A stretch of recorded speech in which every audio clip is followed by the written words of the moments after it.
বাংলাদেশে কি সত্যি তেলের সংকট নাকি শুধু আতঙ্ক? এই প্রশ্নেই এখন উত্তাল পুরো দেশ। মধ্যপ্রাচ্যের যুদ্ধ পরিস্থিতির পর থেকেই দেশে জ্বালানি তেল নিয়ে তৈরি হয়েছে উদ্বেগ। পেট্রোল পাম্পে দীর্ঘ লাইন, গ্রাহক বিক্রেতার সংঘাত, সব মিলিয়ে এক অস্বস্তিকর পরিস্থিতি তৈরি হয়েছে। তবে সরকার বলছে সংকট নেই, সবই প্যানিক। সরকারি তথ্য অনুযায়ী 31 মার্চ পর্যন্ত দেশের ডিজেল মজুত হয়েছে প্রায় 1,28,000 মেট্রিক টন। প্রতিদিন গড়ে 12,000 টন চাহিদা অনুযায়ী এই মজুত দিয়ে চলবে প্রায় 11 দিন। কিন্তু এখানেই শেষ নয়, নিয়মিত আমদানি চলমান। ইতোমধ্যে মালয়েশিয়া ও ভারত থেকে নতুন চালান এসেছে, ফলে মজুদ আরও বাড়ছে। বিশেষজ্ঞরা বলছেন আন্তর্জাতিক মানদণ্ড অনুযায়ী 90 দিনের মজুদ থাকা উচিত, কিন্তু বাংলাদেশে তা সম্ভব হয় না। সাধারণত 30 থেকে 40 দিনের বেশি মজুদ রাখা যায় না।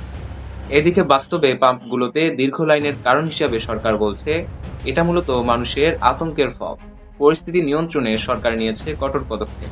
পেট্রোল পাম্পে ট্যাগ অফিসার নিয়োগ, মোবাইল কার্ড অভিযান আর অবৈধ মজুদের বিরুদ্ধে কঠোর ব্যবস্থা।